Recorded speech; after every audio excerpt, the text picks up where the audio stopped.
ಎಲ್ಲ ಆತ್ಮೀಯ ನನ್ನ ಮುದ್ದು ವಿದ್ಯಾರ್ಥಿಗಳನ್ನ ಕೌಟಿಲ್ಯ ವೇದಿಕೆಗೆ ಮತ್ತೊಮ್ಮೆ ಸ್ವಾಗತವನ್ನ ಮಾಡುತ್ತಾ, ಆತ್ಮೀಯ ವಿದ್ಯಾರ್ಥಿಗಳೇ, ಇವತ್ತಿನ ತರಗತಿಯಲ್ಲಿ ನಾವು ಅಂತಾರಾಷ್ಟ್ರೀಯ ಅರ್ಥಶಾಸ್ತ್ರ ಅದಕ್ಕೆ ಸಂಬಂಧಪಟ್ಟಂತೆ ಎಲ್ಲ ಅಧ್ಯಾಯಗಳನ್ನ ಚರ್ಚೆ ಮಾಡುವಂತಹ ಪ್ರಯತ್ನವನ್ನ ಮಾಡಲಾಗ್ತದೆ.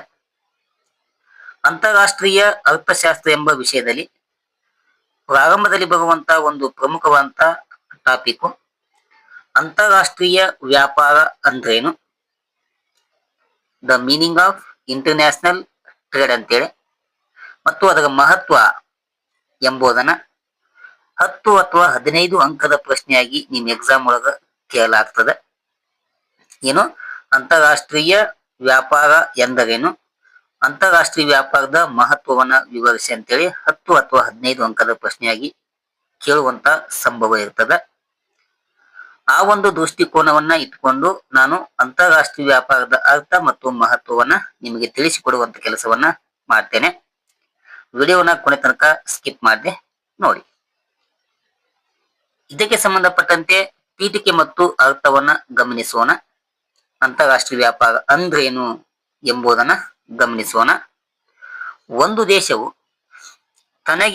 ತನ್ನ ದೇಶಕ್ಕೆ ಅಗತ್ಯವಿರುವ ವಸ್ತುಗಳು ಮತ್ತು ಸೇವೆಗಳನ್ನ ಇನ್ನೊಂದು ದೇಶದಿಂದ ಆಮದು ಮಾಡಿಕೊಳ್ಳುವುದು ಅಥವಾ ತನ್ನ ದೇಶದಲ್ಲಿ ಉತ್ಪಾದಿಸಿದ ವಸ್ತುಗಳನ್ನ ಮತ್ತು ಸೇವೆಗಳನ್ನ ಇತರ ದೇಶಗಳಿಗೆ ರಫ್ತು ಮಾಡುವುದು ಅಂತಾರಾಷ್ಟ್ರೀಯ ವ್ಯಾಪಾರ ಎಂದು ಕರೆಯಲಾಗ್ತದೆ.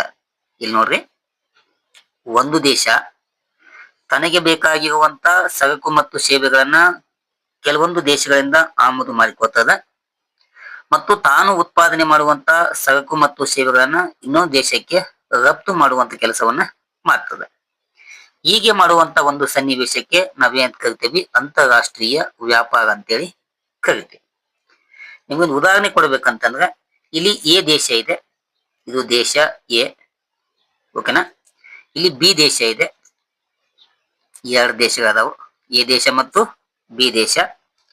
ಈ ದೇಶವು ತನ್ನಲ್ಲಿರುವಂತ ವಸ್ತುಗಳನ್ನ ಈ ದೇಶಕ್ಕೆ ರಫ್ತು ಮಾಡುವಂತ ಕೆಲಸವನ್ನ ಮಾಡ್ತದೆ, ಓಕೆನಾ. ಆಮೇಲೆ ಬಿ ದೇಶವು ಈ ದೇಶಕ್ಕೆ ವಸ್ತುಗಳನ್ನ ರಫ್ತು ಮಾಡುತ್ತದೆ. ನೋಡ್ರಿ, ಈ ದೇಶವು ಎ ದೇಶಕ್ಕೆ ವಸ್ತುವನ್ನ ರಫ್ತು ಮಾಡಿದಾಗ ಎ ದೇಶ ವಸ್ತುವನ್ನ ಆಮದು ಮಾಡಿಕೊಳ್ತದೆ. ಇನ್ನು ಎ ದೇಶ ಬಿ ದೇಶಕ್ಕೆ ವಸ್ತುವನ್ನ ರಫ್ತು ಮಾಡುವಾಗ ಬಿ ದೇಶ ಆಮದು ಮಾಡಿಕೊಳ್ಳುತ್ತದೆ. ಇದರ ಅರ್ಥ, 2 ದೇಶಗಳು ತಮ್ಮಲ್ಲಿರುವಂತ ಸರಕು ಸೇವೆಗಳನ್ನ ಪರಸ್ಪರವಾಗಿ ವಿನಿಮಯ ಮಾಡಿಕೊಳ್ಳುವಂತ ಒಂದು ಸನ್ನಿವೇಶಕ್ಕೆ ನಾವು ಅಂತಾರಾಷ್ಟ್ರೀಯ ವ್ಯಾಪಾರ ಅಂತೇಳಿ ಕರಿತೀವಿ. ಉದಾಹರಣೆಗೆ ಎ ದೇಶ ಮತ್ತು ಬಿ ದೇಶ ಕೊಡ್ತೀನಿ. ಆ 2 ದೇಶಗಳ ಮಧ್ಯೆ ಏನಾಗಬೇಕು, ಸರಕು ಮತ್ತು ಸೇವೆಗಳ ವಿನಿಮಯ ಆಗಬೇಕು, ಅಥವಾ ಅದಕ್ಕೆ ನಾವೇಂತೀವಿ ಆಮದು ಮತ್ತು ರಫ್ತು ಅಂತೇಳಿ ಕರಿತೀವಿ. ಒಂದ್ ಕಡೆ ಆಮದು ಆಗ್ಬೇಕು, ಇನ್ನೊಂದ್ ಕಡೆ ವಸ್ತುಗಳನ್ನ ರಫ್ತು ಮಾಡ್ಬೇಕು. ಈ ಸನ್ನಿವೇಶಕ್ಕೆ ಅಂತಾರಾಷ್ಟ್ರೀಯ ವ್ಯಾಪಾರ ಅಂತೇಳಿ ಕರಿತೀವಿ. ನಿಮಗೆ ಉದಾಹರಣೆ ಸಮೇತ ವಿವರಣೆಯನ್ನ ಮಾಡಲಾಗಿದೆ. ಇದು ಅಂತಂದ್ರ ಅಂತಾರಾಷ್ಟ್ರೀಯ ವ್ಯಾಪಾರ ಅಥವಾ ಇಂಟರ್ನ್ಯಾಷನಲ್ ಟ್ರೇಡ್. ಇದು ದೇಶಗಳ ನಡುವೆ ನಡೆಯುವ ಸರಕು ಮತ್ತು ಸೇವೆಗಳ ವಿನಿಮಯವಾಗಿರುತ್ತದೆ. 2 ದೇಶಗಳು ಏನಿರ್ತಾವಲ್ಲ, ಈ 2 ದೇಶಗಳ ಮಧ್ಯೆ ಸರಕು ಮತ್ತು ಸೇವೆಗಳು ವಿನಿಮಯ ಆಗುವಂತ ಒಂದು ಸನ್ನಿವೇಶ ಇದೆಯಲ್ಲ, ಆ ಸನ್ನಿವೇಶಕ್ಕೆ ನಾವು ಅಂತಾರಾಷ್ಟ್ರೀಯ ವ್ಯಾಪಾರ ಅಂತೇಳಿ ಕರಿತೀವಿ. ಇದು ಪೀಠಿಕೆ ಮತ್ತು ಅರ್ಥವನ್ನ ನಮ್ಮ ವಿದ್ಯಾರ್ಥಿಗಳು ಗಮನಿಸಬೇಕು. ಇಷ್ಟು ಅರ್ಥ ಮತ್ತು ಪೀಠಿಕೆ ಆದ್ಮೇಲೆ ನಾವು ಮುಖ್ಯವಾಗಿ ಗಮನಿಸಬೇಕಾಗಿದ್ದು ಅಂತಾರಾಷ್ಟ್ರೀಯ ವ್ಯಾಪಾರದ ಮಹತ್ವ ಏನು. ಈ ಒಂದು ಟಾಪಿಕ್ ಮೇಲೆ ನಮ್ಗೆ ಎಕ್ಸಾಮ್ ಒಳಗ ಪ್ರಶ್ನೆ ಕೇಳಲಾಗ್ತದೆ. 1ನೇ ಮಹತ್ವ, ಸಂಪನ್ಮೂಲಗಳ ಪರಿಣಾಮಕಾರಿಯಾಗಿ ಬಳಕೆ. ಅಂದ್ರ ನಮ್ ಕಡೆ ಏನ್ ಸಂಪನ್ಮೂಲ ಇರ್ತಾವಲ್ಲ, ಅವು ನೈಸರ್ಗಿಕ ಸಂಪನ್ಮೂಲ ಆಗ್ಬೋದು, ಬಗದಾಗುವ ಸಂಪನ್ಮೂಲ ಆಗ್ಬೋದು, ಬಗದಾಗದಿರುವ ಸಂಪನ್ಮೂಲಗಳಾಗ್ಬೋದು. ಆ ಸಂಪನ್ಮೂಲಗಳನ್ನ ಪರಿಣಾಮಕಾರಿಯಾಗಿ ಬಳಸಿಕೊಳ್ಳಲು ಈ ಅಂತಾರಾಷ್ಟ್ರೀಯ ವ್ಯಾಪಾರವು ನಮಗೆ ಅನುಕೂಲವನ್ನ ಮಾಡಿ ಕೊಡುತ್ತದೆ. ಹೇಗೆ ಅಂತಂದ್ರೆ, ಪ್ರತಿಯೊಂದು ದೇಶವು, ಜಗತ್ತಿನ ಎಲ್ಲಾ ದೇಶಗಳು ತನ್ನಲ್ಲಿ ಹೆಚ್ಚಿನ ಪ್ರಮಾಣದಲ್ಲಿ ಮತ್ತು ಕಡಿಮೆ ವೆಚ್ಚದಲ್ಲಿ ಉತ್ಪಾದಿಸಬಹುದಾದ ವಸ್ತುಗಳ ಮೇಲೆ ವಿಶೇಷತೆಯನ್ನ ಸಾಧಿಸಿ ವಸ್ತುವನ್ನ ಉತ್ಪಾದನೆ ಮಾಡುತ್ತದೆ. ನೋಡಿ, ಒಂದು ದೇಶ ತನಗೆ ಬೇಕಾಗಿರುವಂತ ಎಲ್ಲಾ ವಸ್ತುಗಳನ್ನ ತಾನೇ ಉತ್ಪಾದನೆ ಮಾಡುವುದರ ಬದಲು ತನ್ನ ಕಡೆ ಯಾವ ಸಂಪನ್ಮೂಲ ಹೆಚ್ಚವಾಗಿ ಅದಾವಲ್ಲ, ಹೆಚ್ಚಿನ ಸಂಪನ್ಮೂಲ ಯಾವ ಇದೆಯಲ್ಲ, ಕಡಿಮೆ ವೆಚ್ಚದಲ್ಲಿ ಯಾವ ವಸ್ತುವನ್ನ ಉತ್ಪಾದನೆ ಮಾಡಬಹುದಲ್ಲ, ಆ ವಸ್ತುಗಳ ಮೇಲೆ ವಿಶೇಷತೆಯನ್ನ ಸಾಧಿಸುವುದರ ಮೂಲಕ ಅಂತ ವಸ್ತುಗಳನ್ನ ಉತ್ಪಾದನೆ ಮಾಡುವಂತ ಕೆಲಸವನ್ನ ಮಾಡ್ತದೆ. ಹೀಗೆ ತಮ್ಮ ಬಳಿ ಇರುವಂತಹ ಸಂಪನ್ಮೂಲಗಳು ಹೆಚ್ಚಳವಾಗಿರುವಂತಹ ಸಂಪನ್ಮೂಲವನ್ನ ಬಳಸಿಕೊಂಡು ವಸ್ತುವನ್ನ ಉತ್ಪಾದನೆ ಮಾಡಿದ್ರ ಇಲ್ಲಿ ನಾವೇನ್ ಮಾಡಬಹುದು, ಜಾಗತಿಕ ಸಂಪನ್ಮೂಲಗಳನ್ನ ಪರಿಣಾಮಕಾರಿಯಾಗಿ ಬಳಸಲು ಸಹಾಯವನ್ನ ಮಾಡಿ ಕೊಡ್ತಾವ. ಇದು ಒಂದನೆಯ ಮಹತ್ವ. ಸೆಕೆಂಡ್ ಒನ್, ದೇಶದ ಆರ್ಥಿಕ ಬೆಳವಣಿಗೆಗೆ ಸಹಾಯಕಾರಿ ಆಗುತ್ತದೆ.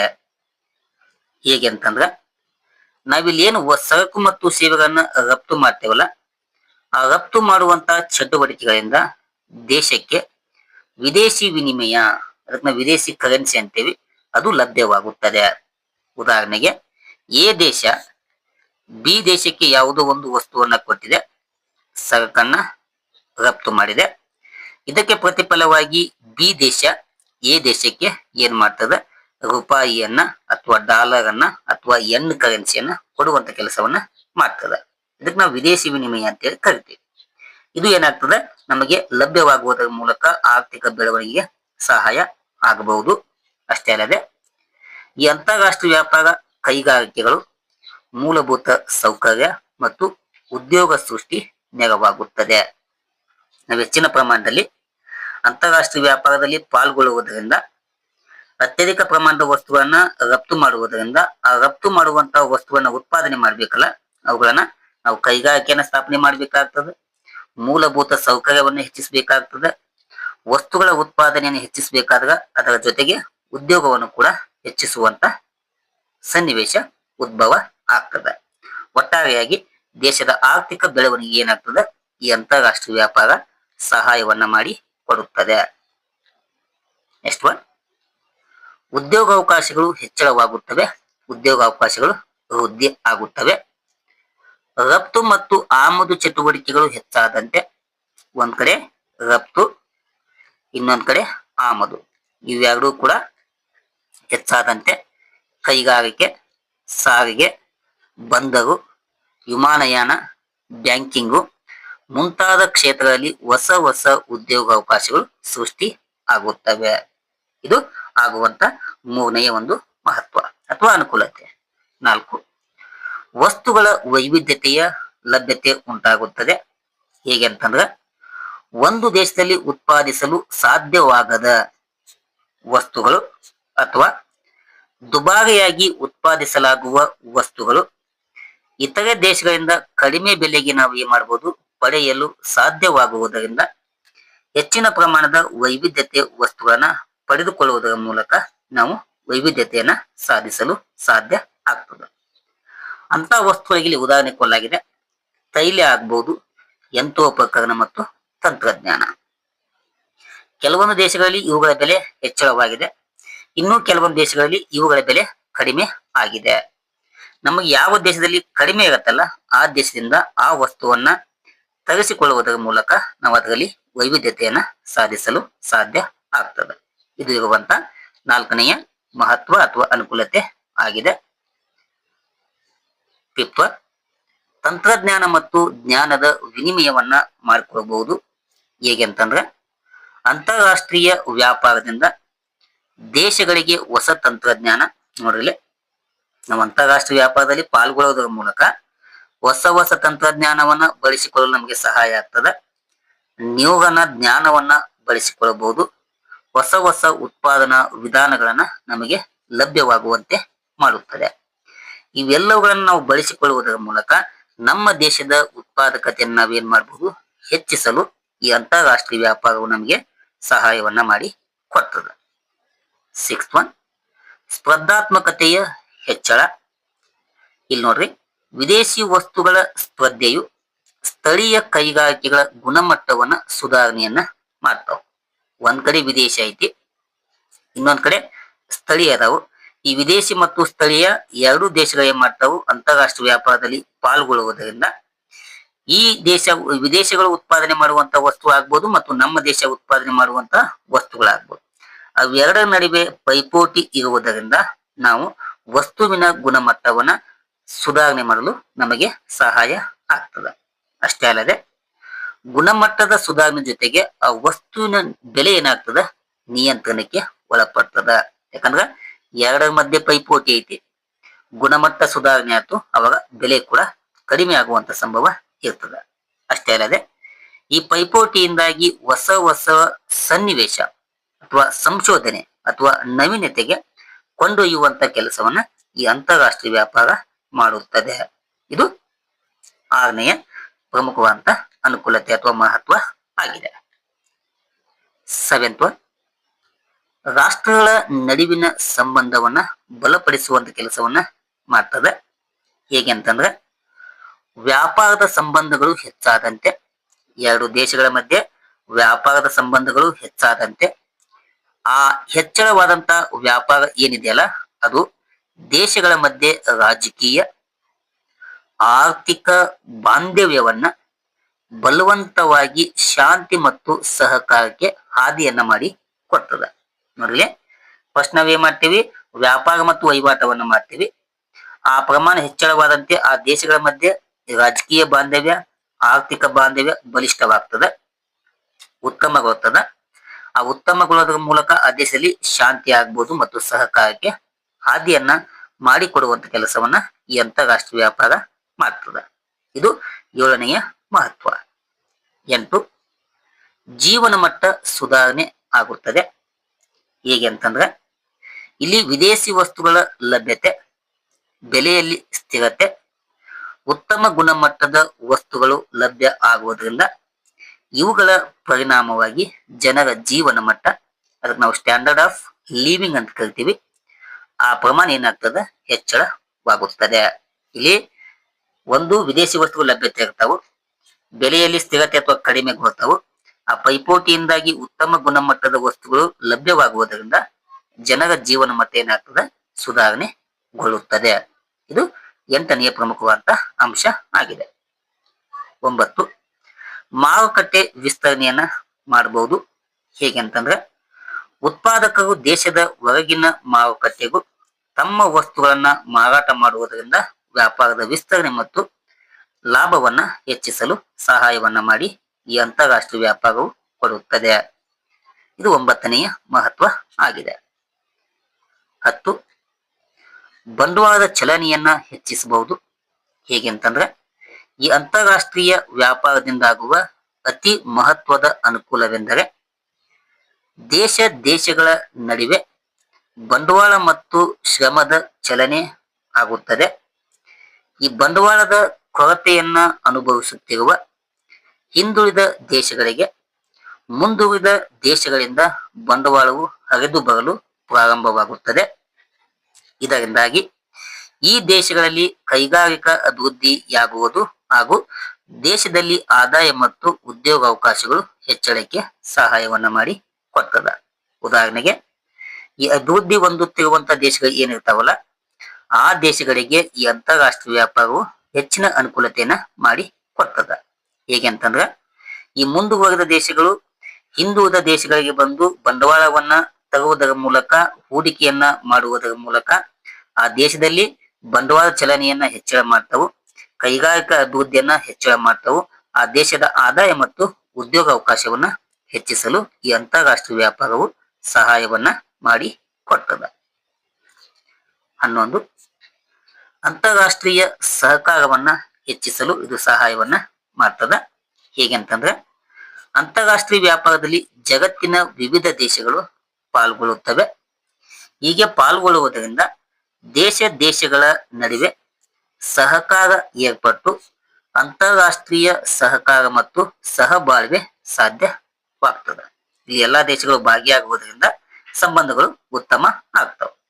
ಇಷ್ಟೇ ಅಲ್ಲದೆ ದೇಶಗಳ ನಡುವೆ ವೈಷಮ್ಯಗಳು ಇಲ್ಲದಂತಾಗಿ ಯುದ್ಧದಂತಹ ಭಯಾನಕ ಸಾಧ್ಯತೆಗಳನ್ನ ಕಿತ್ತೊಗೆಯಬಹುದು ಮತ್ತು ದೇಶಗಳು ಪರಸ್ಪರ ಸಹಕಾರದಿಂದ ಹೆಚ್ಚಿನ ಒಂದು ಅನುಕೂಲಗಳನ್ನ ಪಡೆಯಲು ಈ ಅಂತಾರಾಷ್ಟ್ರೀಯ ವ್ಯಾಪಾರವು ಸಹಾಯವನ್ನ ಮಾಡಿ ಕೊಡ್ತದೆ. 12 ಏಕಸ್ವಾಮ್ಯವನ್ನ ನಿಯಂತ್ರಣವನ್ನ ಮಾಡಬಹುದು. ಹೇಗೆ ಅಂತಂದ್ರ ಈ ಅಂತಾರಾಷ್ಟ್ರೀಯ ಒಂದು ಮಟ್ಟದಲ್ಲಿ ಪೈಪೋಟಿ ಇಲ್ಲವಾದಾಗ ದೇಶೀಯವಾಗಿ ಏಕಸ್ವಾಮ್ಯ ಉದ್ಯಮಗಳ ಪ್ರಾಬಲ್ಯ ಹೆಚ್ಚಳವಾಗಬಹುದು. ಅಂತಾರಾಷ್ಟ್ರೀಯ ವ್ಯಾಪಾರ ಇಲ್ಲಂದಾಗ ದೇಶೀಯವಾಗಿ ಏನ್ ಬೆಳವಣಿಗೆ ಆಗ್ತದ, ಈ ಏಕಸ್ವಾಮ್ಯ ಉದ್ಯಮಗಳ ಬೆಳವಣಿಗೆ ಆಗ್ತದ. ಆ ಏಕಸ್ವಾಮ್ಯ ಬೆಳವಣಿಗೆ ಆದಾಗ ಕೃತಕವಾಗಿ ಅಭಾವದಂತಹ ಸನ್ನಿವೇಶಗಳು ಹುಟ್ಟಿಕೊಳ್ಳಬಹುದು, ಅಧಿಕ ಬೆಲೆಯನ್ನ ಹಾಕಬಹುದು, ಹಾಗೆ ಅನುಭೋಗಿಗಳನ್ನ ಶೋಷಣೆಗೆ ಒಳಗಾಗಬಹುದು. ಇವೆಲ್ಲ ಸನ್ನಿವೇಶವನ್ನ ಅಂತಾರಾಷ್ಟ್ರೀಯ ವ್ಯಾಪಾರ ಇಲ್ಲ ಅಂತಂದ್ರ ನಾವು ಕಾಣ್ತೇವೆ. ಅದೇ ಅಂತಾರಾಷ್ಟ್ರೀಯ ವ್ಯಾಪಾರ ಇತ್ತಂತಂದ್ರ ಎಲ್ಲಾ ದೇಶಗಳು ವ್ಯಾಪಾರದಲ್ಲಿ ಪಾಲ್ಗೊಳ್ಳುವುದರಿಂದ ಏಕಸ್ವಾಮ್ಯವನ್ನ ನಿಯಂತ್ರಣ ಮಾಡಲು ಸಾಧ್ಯ ಆಗುತ್ತದೆ ಮತ್ತು ಅನುಭೋಗಿಗಳ ಶೋಷಣೆಯನ್ನ ತಪ್ಪಿಸಬಹುದು, ಬೆಲೆಯಲ್ಲಿ ಸ್ಥಿರತೆಯನ್ನ ಕಾಪಾಡಿಕೊಳ್ಳಲು ಸಾಧ್ಯ ಆಗ್ತದೆ. 13 ಗರಿಷ್ಠ ಉತ್ಪಾದನೆಯನ್ನ ಮಾಡಬಹುದು. ಹೇಗೆ ಅಂತಂದ್ರ ಅಂತಾರಾಷ್ಟ್ರೀಯ ವ್ಯಾಪಾರವು ಗರಿಷ್ಠ ಉತ್ಪಾದನೆ ಸಾಧಿಸಲು ಅವಕಾಶವನ್ನ ಮಾಡಿ ಕೊಡ್ತದ. ಹೇಗೆ ಅಂತಂದ್ರ ದೇಶದಲ್ಲಿ ಲಭ್ಯವಿರುವಂತಹ ಸಂಪನ್ಮೂಲಗಳು ದಕ್ಷವಾಗಿ ಬಳಸಲ್ಪಡುವುದರಿಂದ ವಿಶ್ವದ ಉತ್ಪಾದನೆ ಕೂಡ ಹೆಚ್ಚಳವಾಗ್ತದೆ. ಅಷ್ಟೇ ಅಲ್ಲದೆ ವಿಶ್ವದ ಜನರ ಜೀವನ ಮಟ್ಟದಲ್ಲಿ ಸುಧಾರಣೆ ಸಾಧ್ಯವಾಗುತ್ತದೆ. ಒಂದು ನಿರ್ದಿಷ್ಟ ದೇಶದಲ್ಲೂ ಸಹ ಮಾರುಕಟ್ಟೆ ಸಮಸ್ಯೆ ಪರಿಹಾರದಿಂದಾಗಿ ಗರಿಷ್ಠ ಉತ್ಪಾದನೆಯನ್ನ ಮಾಡಲು ಸಾಧ್ಯತೆ ಉಂಟಾಗುತ್ತದೆ. ಇದು ಆಗುವಂತ 13ನೆಯ ಅನುಕೂಲತೆ ಆಗಿದೆ. ಇದಾದ್ಮೇಲೆ ನೆಕ್ಸ್ಟ್ ಒನ್, ತಂತ್ರಜ್ಞಾನವನ್ನ ವರ್ಗಾವಣೆ ಮಾಡಿಕೊಳ್ಳಲು ಸಹಾಯವನ್ನ ಮಾಡಿ ಕೊಡ್ತದ. ಹೇಗೆ ಅಂತಂದ್ರ ಅಂತಾರಾಷ್ಟ್ರೀಯ ವ್ಯಾಪಾರವು ವಿವಿಧ ದೇಶಗಳ ನಡುವೆ ತಂತ್ರಜ್ಞಾನ ವರ್ಗಾವಣೆಗೆ ಅವಕಾಶವನ್ನ ಮಾಡಿಕೊಡ್ತದ. ಹಿಂದುಳಿದ ದೇಶಗಳು ತಂತ್ರಜ್ಞಾನದ ಕೊರತೆಯನ್ನ ಅನುಭವಿಸುತ್ತವೆ. ಈ ದೇಶಗಳಲ್ಲಿ ಉದ್ಯಮಶೀಲತೆ, ಮೈದಾಸಕ್ತಿ, ತರಬೇತಿಯ ಕೊರತೆ ಕೂಡ ಕಂಡು ಬರ್ತದ. ಈ ಎಲ್ಲಾ ಸಮಸ್ಯೆಗಳನ್ನ ಅಂತಾರಾಷ್ಟ್ರೀಯ ವ್ಯಾಪಾರವು ಈ ಎಲ್ಲಾ ಕೊರತೆಗಳನ್ನ ನೀಗಿಸಿ ಹಿಂದುಳಿದ ದೇಶಗಳ ಅಭಿವೃದ್ಧಿಗೆ ಸಹಾಯವನ್ನ ಮಾಡ್ತದ. ಈ ಬಡ ರಾಷ್ಟ್ರಗಳು ಆಧುನಿಕ ತಂತ್ರಜ್ಞಾನವನ್ನ ಅಳವಡಿಸಿಕೊಂಡು ಗರಿಷ್ಠ ಪ್ರಮಾಣದಲ್ಲಿ ಉತ್ಪಾದನೆ ಮಾಡಲು ನಮಗೆ ಅಂತಾರಾಷ್ಟ್ರೀಯ ವ್ಯಾಪಾರವು ಸಹಾಯವನ್ನ ಮಾಡಿ ಕೊಡ್ತದ. ಇಷ್ಟು 14 ಇದರ ಒಂದು ಮಹತ್ವಗಳು ಆಗಿವೆ. ಇನ್ನು ಈ ಅಂತಾರಾಷ್ಟ್ರೀಯ ವ್ಯಾಪಾರವನ್ನ ಮಾಡಿಕೊಳ್ಳುವುದರಿಂದ ನಮಗೆ ಆಗುವಂತ ಅನಾನುಕೂಲಗಳು ಏನು ಅಥವಾ ದೋಷಗಳು ಏನು ಎಂಬುದನ್ನ ನಿಮಗೆ ಪಾಯಿಂಟ್ಸ್ ಮೂಲಕ ತಿಳಿಸಿ ಕೊಡ್ತೇನೆ. 1ನೇ ಅನಾನುಕೂಲತೆ, ಸ್ವಾವಲಂಬನೆ ಸಾಧ್ಯವಾಗುವುದಿಲ್ಲ. ಸಂಪನ್ಮೂಲಗಳು ಬೇಗ ಬರಿದಾಗುವ ಸಾಧ್ಯತೆ ಹೆಚ್ಚಿರುತ್ತದೆ. ಆರ್ಥಿಕ ಪೀಡೆಗಳ ಸುಲಭವಾಗಿ ವರ್ಗಾವಣೆ ಬರ್ತಾವು. ಹಿಂದುಳಿದ ದೇಶಗಳ ಕೈಗಾರಿಕೆಗಳ ಅವನತಿ ಸಾಧ್ಯತೆ ಕಂಡು ಬರ್ತದೆ. ಹಾನಿಕಾರಕ ಸರಕುಗಳ ಆಮದುಗಳು ಹೆಚ್ಚಳ ಆಗಬಹುದು. ನೆಕ್ಸ್ಟ್ ಒನ್, ವಿದೇಶಿ ಮಟ್ಟದಲ್ಲಿ ಅನಗತ್ಯ ಪೈಪೋಟಿ ಹೆಚ್ಚಳ ಆಗಬಹುದು. ಜಿ, ದೇಶಗಳ ನಡುವೆ ಅಶಾಂತಿ ಮತ್ತು ವೈಷಮ್ಯ ಹೆಚ್ಚಳ ಆಗಬಹುದು. ಬಡ ದೇಶಗಳು ಶೋಷಣೆಗೆ ಒಳಪಡಬಹುದು. ಅಕ್ರಮ ವ್ಯಾಪಾರದ ಬೆಳವಣಿಗೆ ಹೆಚ್ಚಳ ಆಗಬಹುದು. ಜೆ, ತುರ್ತು ಪರಿಸ್ಥಿತಿಗಳನ್ನ ಎದುರಿಸಲು ಕಷ್ಟ ಆಗ್ತದ ಎಂಬುದು ಈ ಅಂತಾರಾಷ್ಟ್ರೀಯ ವ್ಯಾಪಾರವನ್ನ ಹಮ್ಮಿಕೊಳ್ಳುವುದರಿಂದ ಆಗುವಂತ ಕೆಲವೊಂದು ದೋಷ ಮತ್ತು ಅನಾನುಕೂಲಗಳು ಆಗಿವೆ. ಇಷ್ಟು ವಿದ್ಯಾರ್ಥಿಗಳೇ ಇವತ್ತಿನ ತರಗತಿಯಲ್ಲಿ ಚರ್ಚೆಯನ್ನ ಮಾಡಲಾಗಿದೆ. ಮುಂದಿನ ತರಗತಿಯಲ್ಲಿ ಮತ್ತೊಂದು ಹೊಸ ಟಾಪಿಕ್ ಅನ್ನ ಆಯ್ದುಕೊಂಡು ನಿಮ್ಗೆ ತಿಳಿಸುವಂತ ಕೆಲಸವನ್ನ ಮಾಡ್ತೇನೆ. ಇಲ್ಲಿಯ ತನಕ ತರಗತಿ ವೀಕ್ಷಣೆ ಮಾಡಿದ ಎಲ್ಲ ವಿದ್ಯಾರ್ಥಿಗಳಿಗೆ ಧನ್ಯವಾದಗಳನ್ನ ತಿಳಿಸ್ತಾ ಈ ತರಗತಿಯನ್ನ ಇಲ್ಲಿಗೆ ಮುಗಿಸ್ತೇನೆ. Thank you. ನಮಸ್ಕಾರ.